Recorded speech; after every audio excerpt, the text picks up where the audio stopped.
We need to responsibly increase American oil production without delaying or deferring our transition to clean energy. Let's debunk some myths here.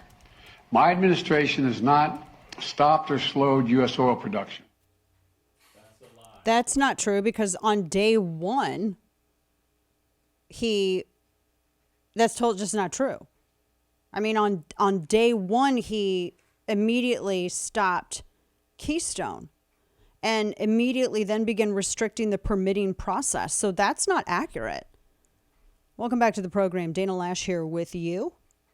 The top of our third hour and getting you set up this Wednesday. We made it halfway through the week, everybody. So this, I wanted to touch on this because I find let me pull his tweet up too. Forgive me, because this audio just came in this afternoon. And then he tweeted this just a little bit ago. So he's saying that he didn't do anything to restrict oil and gas, which is just not true. I mean, not at all, even remotely anywhere accurate. And he was discussing how, we are going to have to increase American oil production. We have that, right? Yeah, that was Kane grabbed this because that's the one we played. Okay, yeah, that's because he had like a bunch of different sound bites here that dropped within like the last half hour. So he said we have to. How did he say it? Responsibly. We need to responsibly increase American oil production.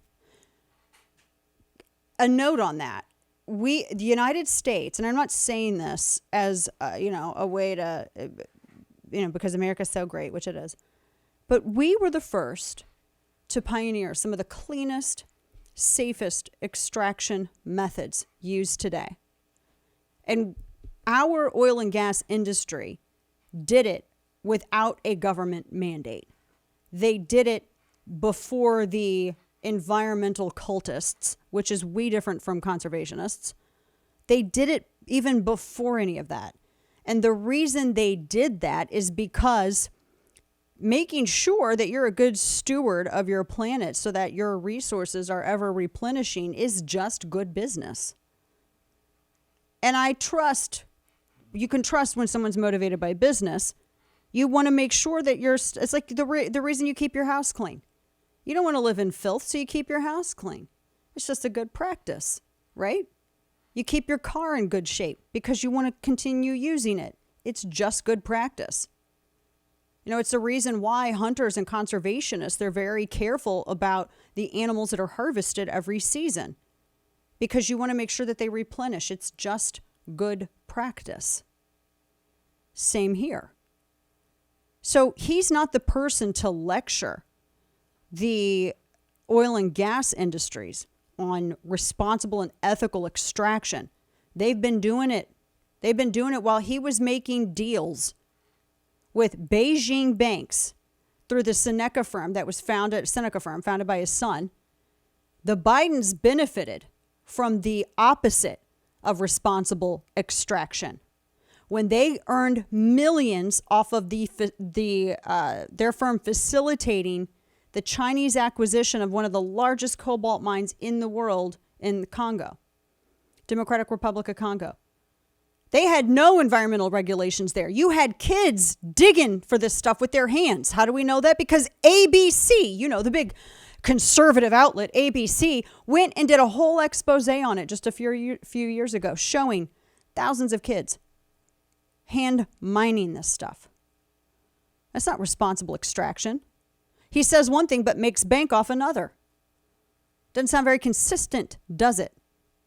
Like he took his jet to Delaware when he wanted to cast a vote in a municipal election that he could have voted for early when he had actually, because they found that he was there at the time for early voting, didn't early vote, so he had to go back and vote on voting day. And his little, how much did that cost taxpayers? $206,000, I think it was estimated, for that little jaunt.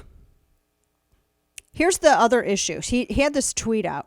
He said, quote, "It's simple. When the cost of oil comes down, we should see the price at the pump come down as well. That's how it should work." Well, first off, it's not gone down. I don't know how is he hitting Hunter's crack rock too? Is he also in the sensory deprivation tank, drinking and smoking? I don't know. He adds, but right now refiners and retailers are making record profits at the expense of the vast majority of Americans. It's unacceptable. Here's the issue, and I made note of this. First off, the Keystone Pipeline immediately stops the Keystone Pipeline. Number one, the first week in office, that's what he did.